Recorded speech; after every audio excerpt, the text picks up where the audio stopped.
Hello friend, welcome to the SVC classes tech. मित्रांनो, हा third video आहे environmental मॅनेजमेंटचा. तुम्ही आम्हाला व्हॉट्सअप करू शकता आणि सोबतच तुम्ही मित्रांनो क्विल हे ॲपसुद्धा डाउनलोड करू शकता. क्लास 8 to 12 मध्ये कोणीही तुमच्या घरचा असेल तर मित्रांनो हे ॲप डाउनलोड करायला सांगा. याच्यामध्ये सर्व नोट्स आणि एक्झरसाइज सॉल्व करून दिलेल्या आहेत.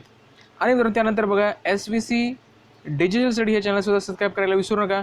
कॉम्पिटेटिव्ह एक्झामसाठी अतिशय महत्त्वाचं चॅनल आहे.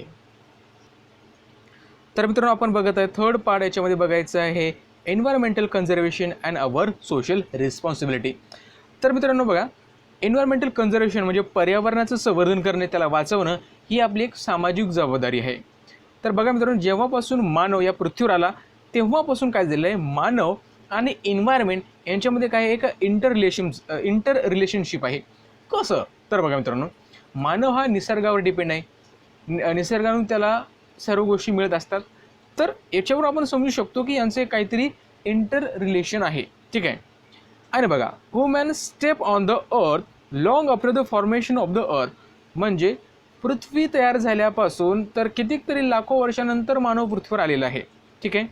On the earth human बिंग्स prove it's superiority as compared to the other animal with the help of the characters like intelligence, memory, imaginary ability, etc. आणि तेव्हापासून मानव पृथ्वीवरला तेव्हापासून त्यांनी त्याची सुपिरियरिटी ॲज अ सुपिरियर म्हणून त्यांनी काय केलेलं आहे, त्यांनी स्वतःला एक्सप्रेस केलेलं आहे बाकीच्या प्राण्यासमोर. त्यांनी काय केलं, त्यांचं इंटेलिजन्स, मेमरी, इमॅजिनेबिलिटी या सर्व गोष्टीत माणूस कसा आहे असा निपुण आहे. बरोबर आहे. Human establish domination over the nature, आणि अशा प्रकारे मानवाने काय केलेलं आहे, त्याचं डॉमिनेशन म्हणजे त्याचं वर्चस्व त्याला आपण म्हणूया. ठीक आहे. ते काय केलेलं आहे, या निसर्गावर लादलेलं आहे. म्हणजे तो निसर्गापेक्षाही मोठा झालेला आहे असं त्याला वाटू लागतं. Human utilise all the natural resources as much as possible, आणि मानव काय करतो, जेवढं काही नॅचरल रिसोर्सेस आहेत, जी नैसर्गिक साधनसंपत्ती आहे, त्याचा भरपूर प्रमाणामध्ये तो वापर करत असतो. ठीक आहे. मोठ्या प्रमाणामध्ये याचा वापर करणं, त्याचा अपव्यय करणं, सोप्या भाषेमध्ये वेस्टेज करणं हे त्याला चांगलं जमतं.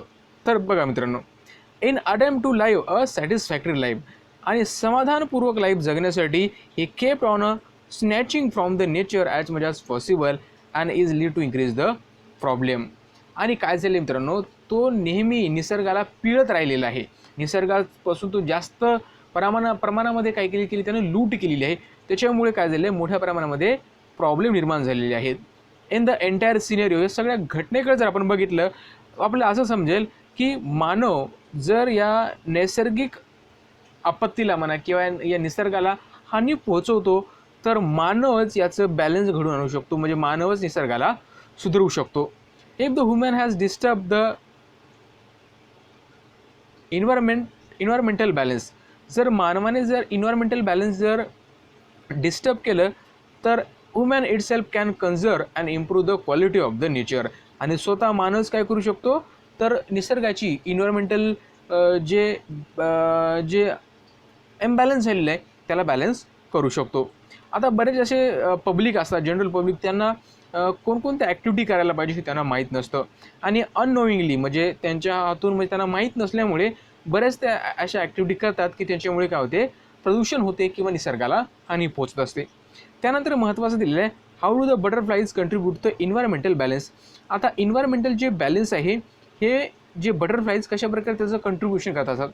तर मित्रांनो सर्वात महत्त्वाचं आहे, जे बटरफ्लाईज असतात हे काय करतात, तर पॉलिनेशन करत असतात. काय करत असतात, pollination.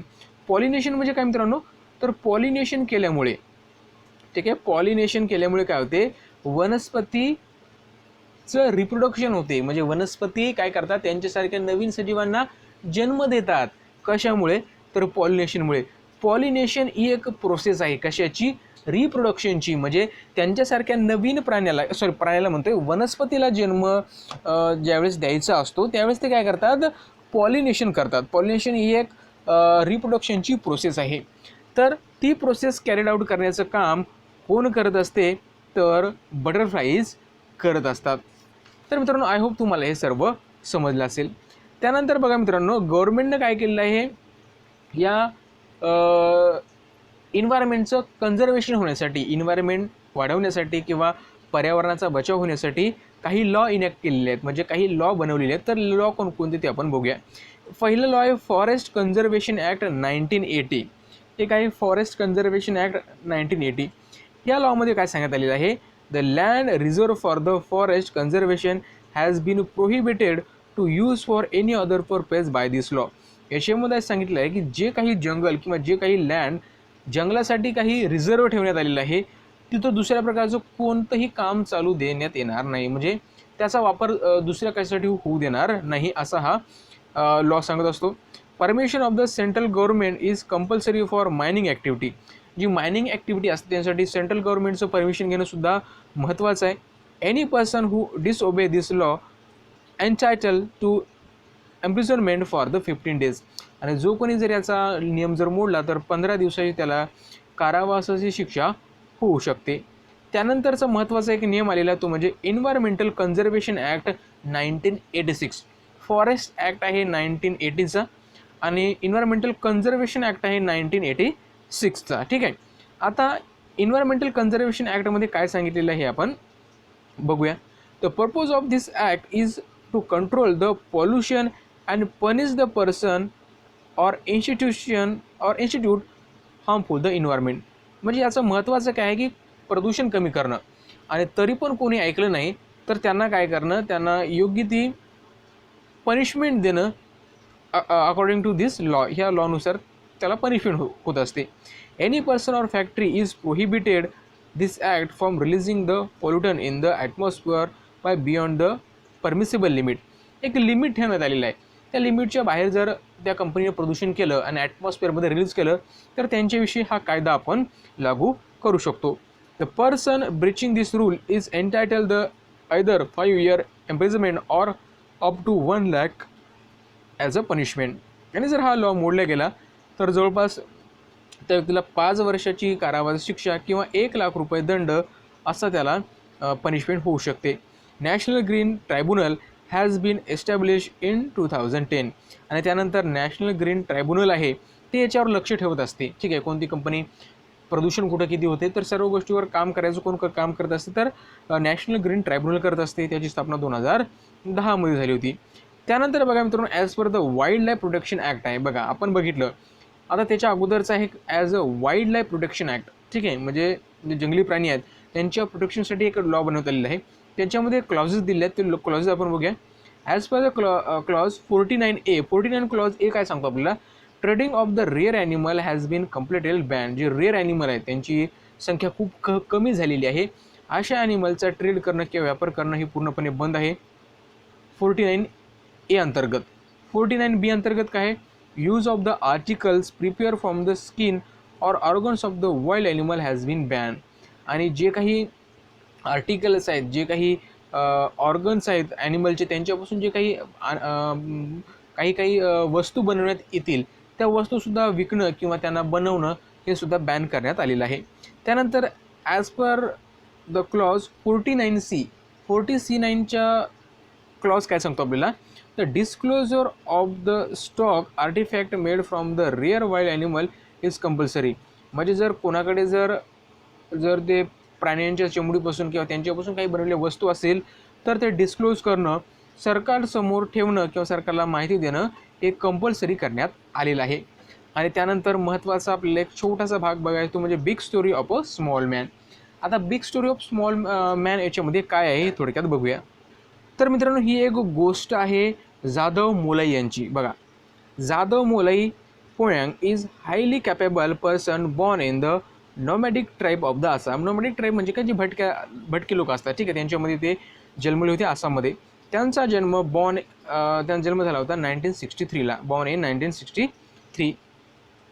He is working as a forest worker since the age of 16 years. ते काय करतात, वयाच्या 16व्या वर्षापासून काम करत आहेत. कशासाठी, फॉरेस्टसाठी. Was the large number of the snake died in the flood of the Brahmaputra river flowing by the village. आणि एक वेळ काय झालं होतं की नदीमध्ये काय होतं की मोठ्या प्रमाणामध्ये जे स्नेक होते ते मरत होते. कशामुळे, तर ब्रह्मपुत्रा नदीवर फ्लड आल्यामुळे. ॲज अ प्रिव्हेंटिव्ह मेजर्स म्हणजे त्यांनी काय केलं, त्यांना वाचवण्यासाठी मोलाई प्लांटेड 20 बांबू प्लांटलेट्स. त्यांनी काय केलं आहे, एक ते समोर म्हणजे बांबू तिथे त्यांनी लावायला सुरुवात केली. In 1979, a local social forest department began to social afforestation project on 200 hectares of the land. आणि नंतर काय केलं, जे फॉरेस्ट डिपार्टमेंट होतं त्यांनी काय केलं 1979 मध्ये की 200 हेक्टरमध्ये जंगल त्याला लावायचं ठरवलं त्यांनी. ठीक आहे. आणि काय केलं, मोले यांनी was one of the few forest worker who were looking after that project. आणि नंतर त्या प्रोजेक्टकडे बघण्याचं काम किंवा ते चालवण्याचं काम कोणाकडे होतं, मोले यांच्याकडे होतं. ठीक आहे. मोलाई कंट्रीब्यूट आणि Molai continue to plant the trees even after the completion of the project. आणि प्रोजेक्ट पूर्ण झाल्यानंतर सुद्धा त्यांनी त्या प्रोजेक्टकडे ध्यान दिलं, त्या प्रोजेक्टकडे लक्ष दिलं. As a result of his continuous work of planting the and caring of the trees, the baron area witness the forest cover over the 1360 acres. आणि अशा प्रकारे हे जंगल वाढत 1360 एकरपर्यंत पसरलं. कशामुळे, ह्या एक छोट्याशा एका माणसामुळे. ठीक आहे. त्याला आपण जाधव मोले असं म्हणतो. Today the jungle is the Kokilamukh of the Jorhat district of Assam is the result of the hard work for the 30 years. जवळपास 30 वर्ष लागले ह्या जंगलाला वाढवण्यासाठी. आणि आज जंगल हे कोकिलामुख ऑफ जोरहाट डिस्ट्रिक्टमध्ये आहे. आणि अशा प्रकारे हे जंगल त्यांनी वाढवलेलं आहे. आणि त्यासाठी त्यांना एक महत्त्वाचं म्हणजे पद्मश्रीसुद्धा अवॉर्ड त्यांना देण्यात आलेला आहे, पद्मश्री, ते गव्हर्नमेंट ऑफ इंडियाकडनं. तर मित्रांनो बघा, बऱ्याच वेळा हे जंगल मोलाई जंगल म्हणून सुद्धा ओळखले जाते, त्यांच्या नावानं सुद्धा हे जंगल ओळखले जाते. तर बघा, many people come together and destroy the forest. खूप लोक एकत्र येतात आणि जंगलाला नष्ट करतात. But single person if determined, जर एखाद्या व्यक्तीनं जर निश्चय केला, can establish a new forest, तो नवीन जंगल तयार करू शकतो. तर बघा मित्रांनो, आपण एक स्टोरी बघितली, कशा प्रकारे जिद्द असेल तर आपण काहीही करू शकतो. तर जिद्द असायला हवी. ठीक आहे. त्यानंतर महत्त्वाचा एक पॉईंट आपला आहे, तो आहे एन्व्हायरमेंटल कन्झर्वेशन आणि बायोडायव्हर्सिटी. एन्व्हायरमेंटल कन्झर्वेशन म्हणजे सोप्या भाषेमध्ये निसर्गाचं संवर्धन, आणि बायोडायव्हर्सिटी म्हणजे काय, जैवविविधता. याला काय म्हणतो आपण, जैवविविधता. Most harmful effect on the environmental pollution occur on the living organism. बघा मित्रांनो, जे काही इन्व्हायरमेंटल पोल्युशन आहे त्याचा इफेक्ट इन्व्हायरमेंटलवर म्हणजे आपल्या इन्व्हायरमेंटवर म्हणजे पर्यावरणावरच होत नाही, तर लिव्हिंग ऑर्गॅनिझमवर सुद्धा होतो. ठीक आहे. तर आपण हे गोष्टी सर्वांना माहीत आहे. ठीक आहे. आणि या सर्व गोष्टी या निसर्गावर परिणाम होत असतात. आणि याला एकमेकापासून वाचवण्याचं काम करत असते ते म्हणजे डायव्हर्सिटी. आता डायव्हर्सिटी म्हणजे काय, it consist of varieties of the plant and animal. डायव्हर्सिटीमध्ये काय की वेगवेगळेपणा, सोप्या भाषेमध्ये त्याला काय म्हणतो आपण, वेगवेगळेपणा. आणि जी आपली डायव्हर्सिटी आहे ही म्हणजे खूपच याच्यामध्ये वेगळेपणा आपल्याला बघायला भेटतो. ठीक आहे. It consist of the varieties of the plant and animal, म्हणजे प्राण्यांची आणि वनस्पतीचे खूप वेगवेगळे प्रकार आपल्याला पाहायला भेटतात. However, we are not able to see the some specific animal about which had listed from our earlier generation who is responsible for this. बघा मित्रांनो, काही प्राणी आज पण जिवंत आहेत, काही प्राणी मात्र आपल्या पृथ्वीवरून काय झालेले आहेत, नष्ट झालेले आहेत. हे तुम्हाला आठवते. तर मग काही प्राणी नष्ट का झालेत व काही प्राणी नष्ट का झाले नाहीत? ठीक आहे. याचं महत्त्वाचं कारण म्हणजे काय, अडॅप्टेशन. अडॅप्टेशन म्हणजे काय, जशी परिस्थिती असेल तसं आपल्याला हाताळावं लागतं किंवा तसं आपल्याला बनावं लागतं परिस्थितीसोबत सामना करण्यासाठी. ज्या प्राण्यांनी तशा प्रकारचं त्यांच्यामध्ये डेव्हलपमेंट घडून आणलं नाही ते काय होतात, ते नष्ट होतात. तर ते आपण बघणारच आहे. Biodiversity is the richness of the living organism in a nature due to the presence of the variety of the living organism. आता बायोडायव्हर्सिटी म्हणजे काय, हे रिचनेस आहे, म्हणजे मोठ्या प्रमाणामध्ये आपले लिव्हिंग ऑर्गॅनिझम पाहायला भेटतात. कशामुळे, due to the presence of varieties of the organism. म्हणजे व्हरायटीज म्हणजे काय, वेगवेगळ्या प्रकारचे ॲनिमल आपल्याला पाहायला भेटतात. इकोसिस्टीम आहे, त्यानंतर जेनेटिक व्हेरिएशन आहे, म्हणजे इकोसिस्टीम प्रत्येक वेगळी असते आहे की नाही. या इन्व्हायरमेंटमध्ये खूप इकोसिस्टीम आहेत. त्यानंतर जेनेटिक व्हेरिएशनसुद्धा त्यांच्यामध्ये आहे within the species. Biodiversity occur at the different level. आणि ही बायोडायव्हर्सिटी असते ही वेगवेगळ्या लेवलवर आपल्याला पाहायला भेटते. आता बघा मित्रांनो, हे बायोडायव्हर्सिटीचे काही लेवल आपल्याला दिले, ते लेवल आपण बघूया. पहिले आहे genetic diversity.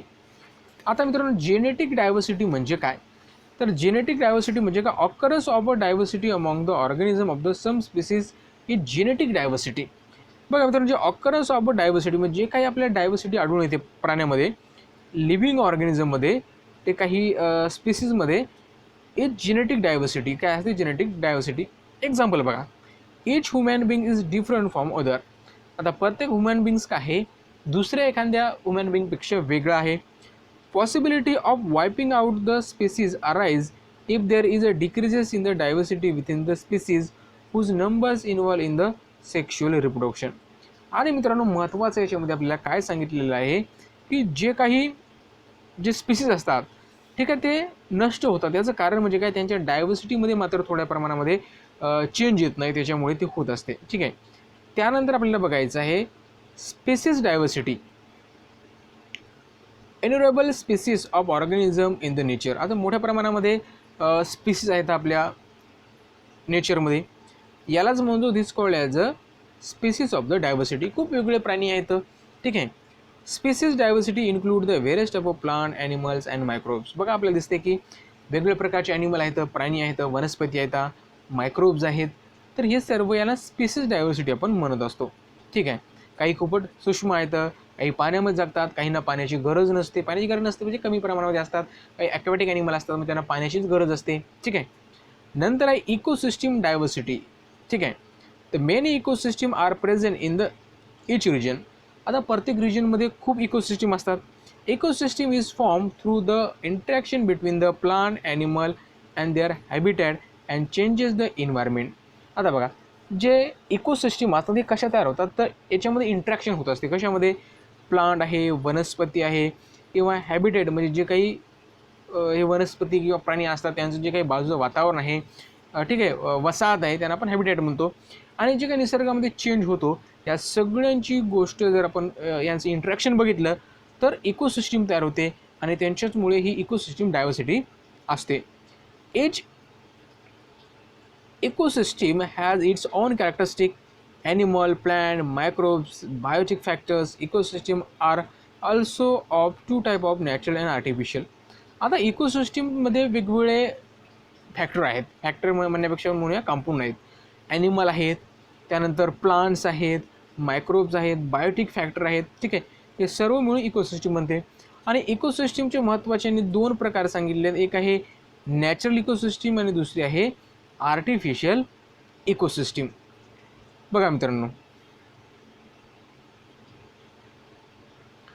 There should be positive attitude of human beings toward the environment for the welfare of the entire living birds. आणि सगळ्या जगासाठी म्हणण्यापेक्षा आपण सगळ्या सजीवासाठी म्हणूया की एक आपला पॉझिटिव्ह ॲटिट्यूड असला पाहिजे, म्हणजे आपण नेहमी त्याच्याकडे वाचवण्याच्या दृष्टिकोनातून बघितलं पाहिजे. Following the rules of the important, जे काही रूल्स आहेत महत्त्वाचे गव्हर्नमेंट आपल्याला इंट्रोड्यूस केलेली, ते आपण फॉलो केले पाहिजे. आपण कन्झर्वेटर बनू शकतो, ऑर्गॅनायझर बनू शकतो, गाईड बनू शकतो, प्लांट फ्रेंड बनू शकतो, एक्सेट्रा. कोणताही रोल आपण चांगल्या प्रकारे परफॉर्म करू शकतो ॲज वी थिंक, जर आपल्याला असं वाटलं तर. आता बघायचं मित्रांनो आपल्याला सॅक्रेड ग्रूज. सॅक्रेड ग्रूज याला मराठीमध्ये सोप्या भाषेमध्ये आपण म्हणूया देवराई. याला काय म्हणतो आपण? देवराई मराठी भाषेमध्ये याला आपण म्हणत असतो. ठीक आहे, देवराई. आता देवराई म्हणजे काय? तर बघा मित्र, a forest conservation in the name of the god and consider to be sacred is called as a sacred groves. म्हणजे देवाच्या नावाने एखादं जंगल कन्सिडर करायचं, त्याला वाचवायचं, आणि ॲज अ होली प्लेस म्हणून, सॅक्रेड म्हणजे होली, देवाची जागा म्हणून त्याला आपण काय करत असतो? पाळत असतो. तसं का?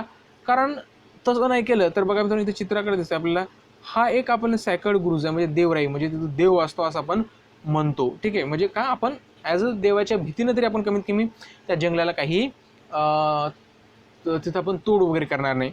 बाकीकडे बघा मित्रांनो, कुठं तुम्हाला जंगल दिसते का? तर नाही, फक्त इथंच दिसते, कारण आपण त्याला ॲज अ होली प्लेस म्हणून त्याला आपण काय केलेलं आहे? कन्सिडर केलेलं आहे.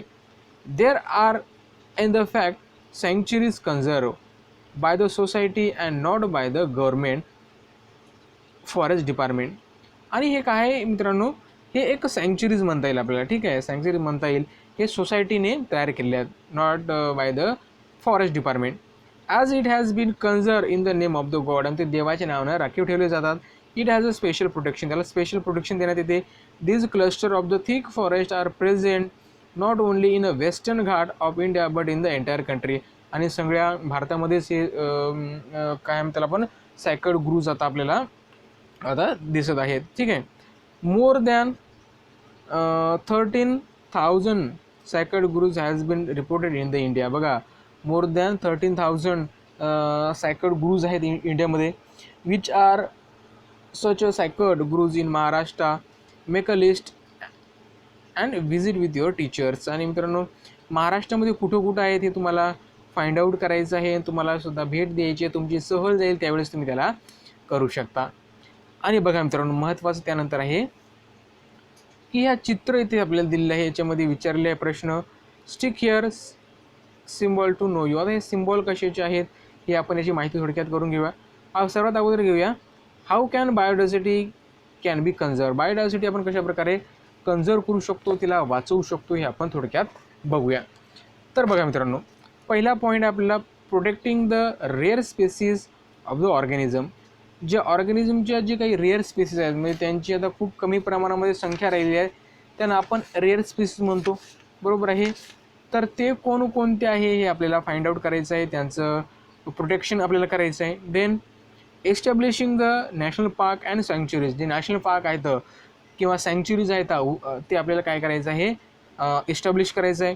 Declaring the some of the region as a bioreserve. Bioreserve म्हणून काही सम रिजन आपल्याला डिक्लेअर करावे लागतील. ठीक आहे, त्यांच्यामध्ये माध्यमातून कमीत कमी आपण इकोसिस्टीम आहे किंवा इन्व्हायरमेंटचं प्रोटेक्शन करू शकतो. Project for the conservation of the special species. जे काही स्पेशल स्पीसीज आहेत, ठीक आहे, फॉर एक्झाम्पल एशियन लायन आहे, त्यासाठी आपल्याला वाचवण्यासाठी काहीतरी प्रोजेक्ट आपल्याला करता येईल का, काही प्रोजेक्ट आपल्याला गव्हर्नमेंट ऑफ इंडिया इनॅक्ट करेल का, तर या सर्व गोष्टी महत्त्वाच्या असतात. Conservation of all plant and animal. जे काही प्लांट्स आहेत, ॲनिमल आहे, यांचं कन्झर्वेशन करावं लागेल, यांना आपल्याला वाचवावं लागेल. Observing the rules. जे काही रूल्स आहेत गव्हर्नमेंट ऑफ इंडियाने सेट केलेले ते आपल्याला फॉलो करावे लागतील. Maintaining the record of traditional knowledge. आणि हे सर्व काय करावं लागेल, आपल्याला रेकॉर्डसुद्धा करून ठेवावं लागेल. For what, for as a traditional knowledge म्हणून.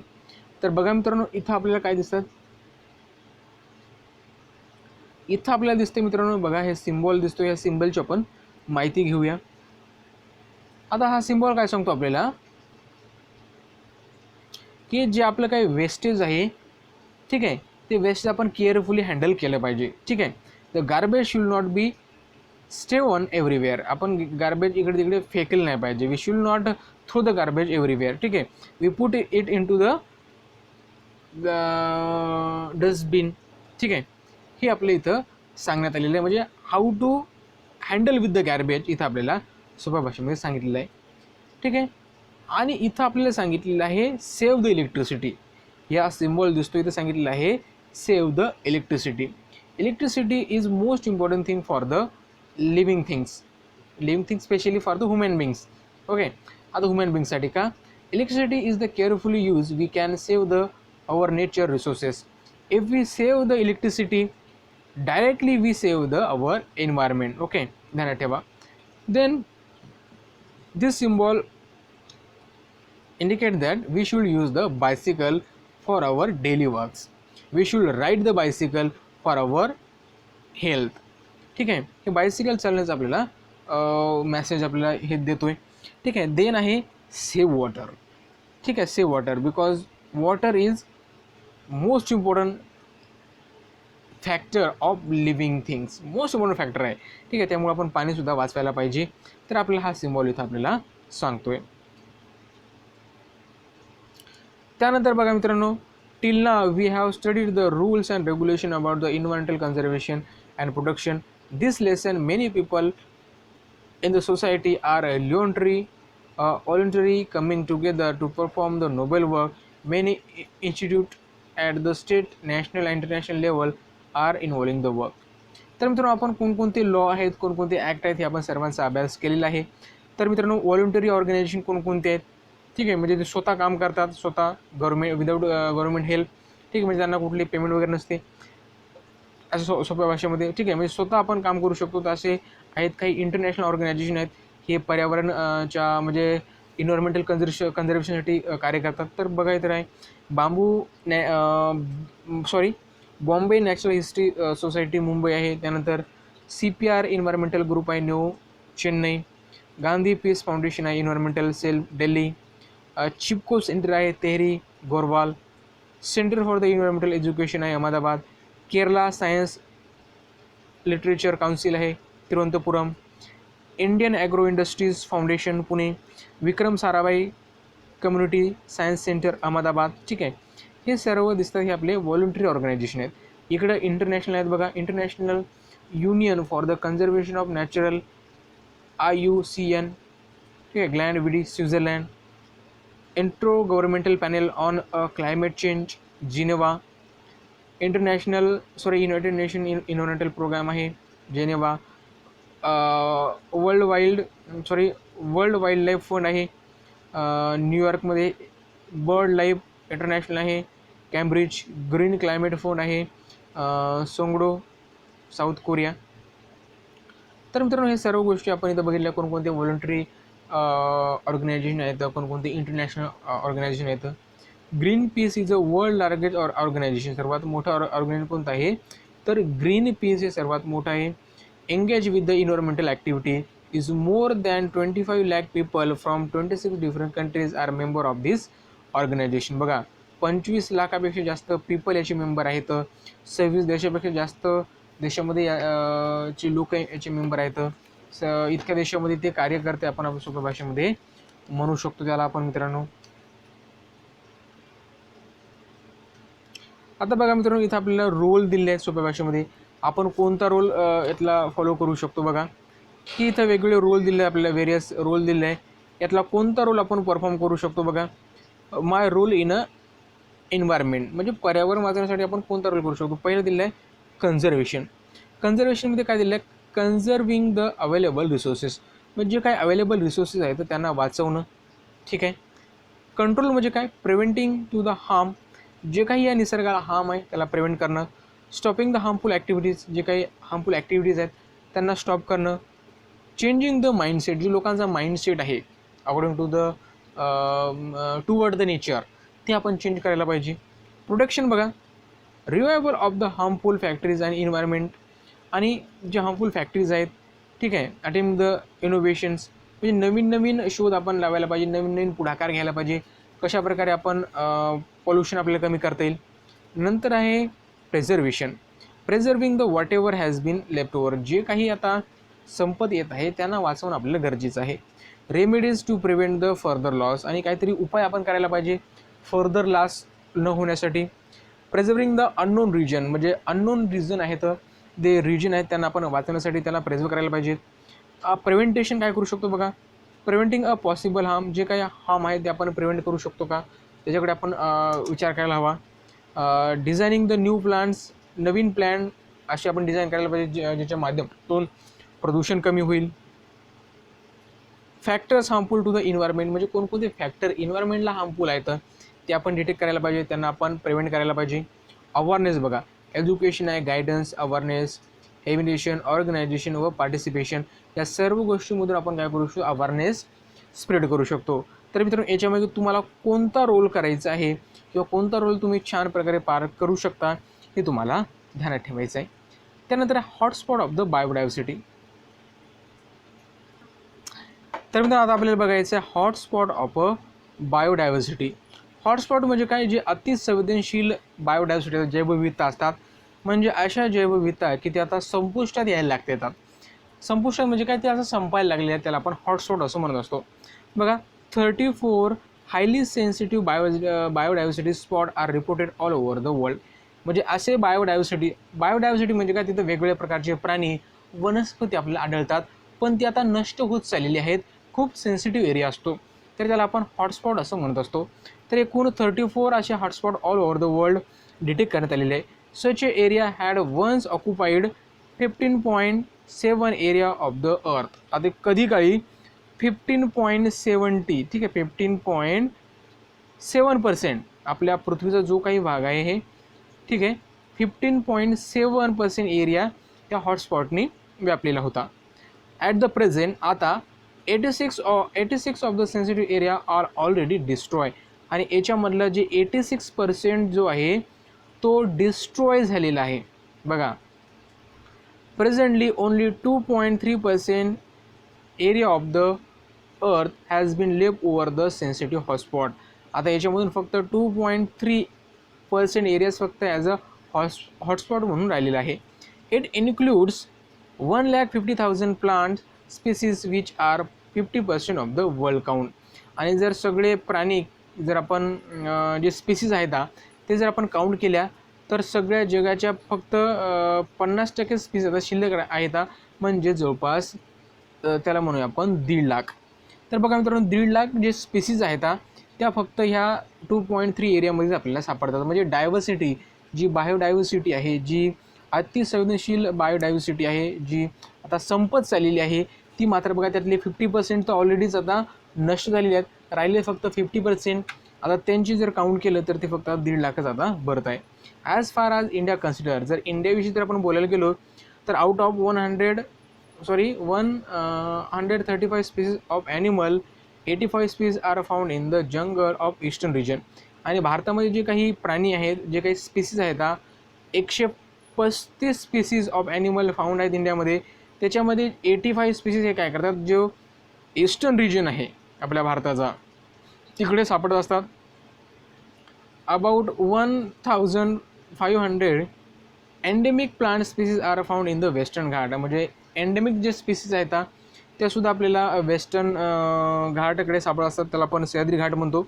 Out of the total plant species in the entire world, बघा out of the total plant species in the entire world is 50,000 are endemic. म्हणजे जगाच्या जवळपास जे काही स्पीसीज आहेत त्याच्यापैकी 50,000 species अशा आहेत जे एंडेमिक आहेत. ठीक आहे. Collect more information. आता इंडियामध्ये कोणकोणते हॉटस्पॉट आहेत त्याबद्दल आपण नंतर माहिती बघूया एखाद्या व्हिडिओमध्ये. 3 enlarge heritage place of the country. आता आपल्या कंट्रीमध्ये असे कोणकोणते हेरिटेज प्लेस आहेत सर्वात मोठे ते आपण बघूया. तर western Ghat spread over the state of the Gujarat, Maharashtra, Goa, Tamil Nadu and Kerala has been endangered. ठीक आहे, due to the mining industry and search for the natural gas. आणि जे काही नॅचरल आपण म्हणूया त्याला आपण म्हणूया जे वेस्टर्न घाट आहे तो आपल्या भारताच्या ह्या बाजूने आहे. ठीक आहे, म्हणजे गुजरात, महाराष्ट्र, गोवा, तामिळनाडू इकडनं. ठीक आहे. तो आता काय झालेला आहे, एंडेंजर्ड झालेला आहे. म्हणजे का, कारण तिथं मायनिंग ॲक्टिव्हिटी आहे, सोबत नॅचरल गॅस तिथं शोधण्यासाठी मोठ्या प्रमाणामध्ये उत्खनन होत आहे, त्याच्यामुळे ते आता एंडेंजर्ड झालेलं आहे. ठीक आहे. Habitat of the Asiatic lion and wild bison of this region have been under the threat. आणि त्याच्यामुळे याच्यामध्ये जे काही सापडणारे प्राणी आहेत, एशियाटिक लायन आहे, वाईल्ड बायसन आहे, ही आता काय झालेले आहेत, थ्रेटमध्ये आलेलं आहे. ठीक आहे. आता बघा, Manas sanctuary of the Assam, जी मानस सँक्च्युरी आसाममध्ये आहे, is under the threat due to the dam and indiscriminate use of the water. जास्त प्रमाणात पाणी वापरल्यामुळे किंवा डॅमच्या कन्स्ट्रक्शनमुळे जे मानस सँक्च्युरी आहे ही आता थ्रेडमध्ये आहे, म्हणजे आता ती संपवण्याच्या दृष्टिकोन आहे.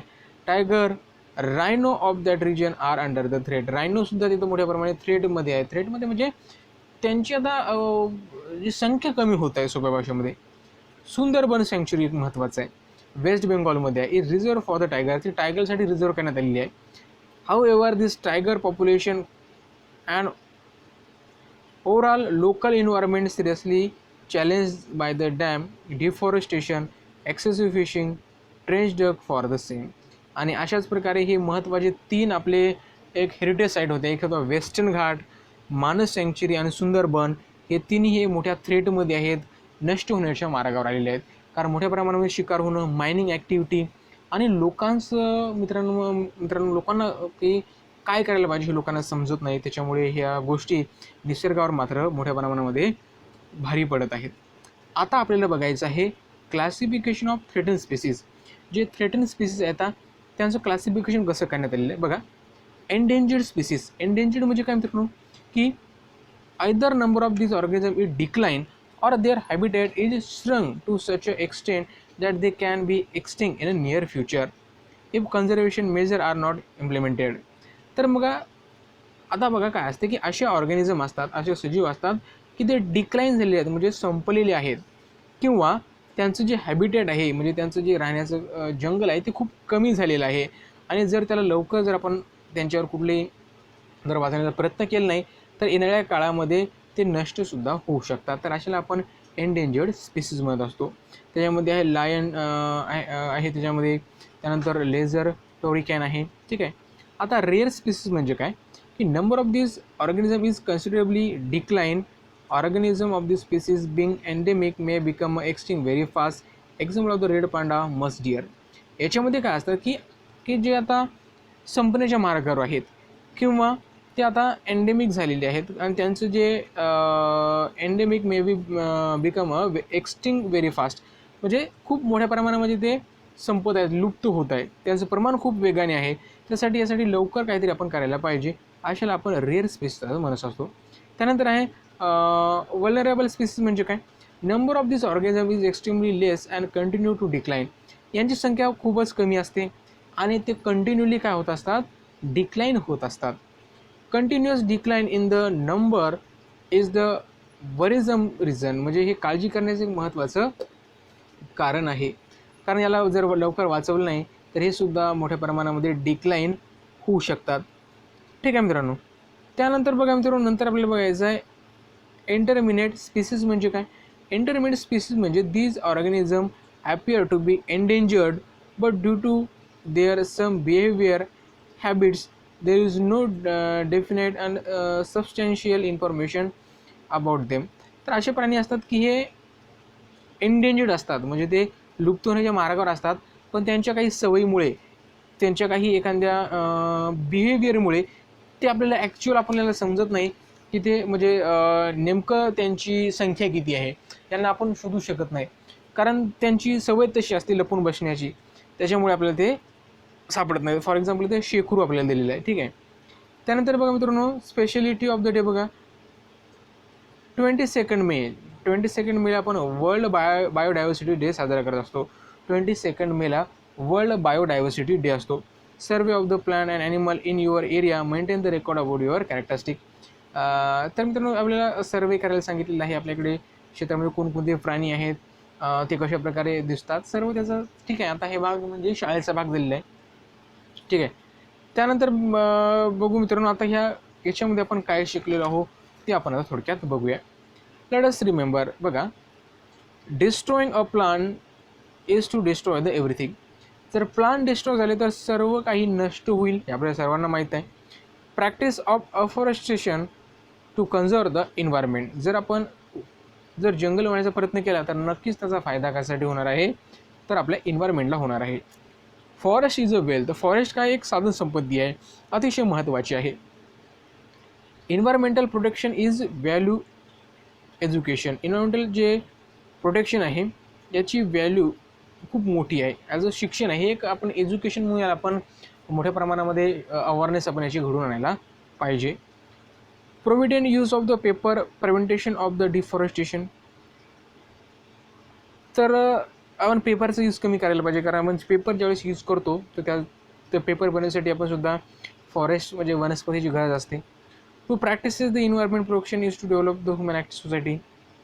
आता प्रॅक्टिसेस असतात इन्व्हायरमेंटल प्रोटेक्शनचे, is to develop the human society. जे काही प्रॅक्टिस आहे, जे रूल आहे ते आपण मानवी समाजासाठी आपण बनवायला पाहिजे. Pure air, pure water is की ऑफ द हेल्दी लाईफ. आणि जर आपल्याला जगायचं असेल तर प्युअर वॉटर, प्युअर एअर हे गोष्टी आपल्याला महत्त्वाच्या असतात, आणि ह्या गोष्टी आपल्याला निसर्गातूनच मिळत असतात आणि निसर्गावरच यासाठी आपण डिपेंड असतो.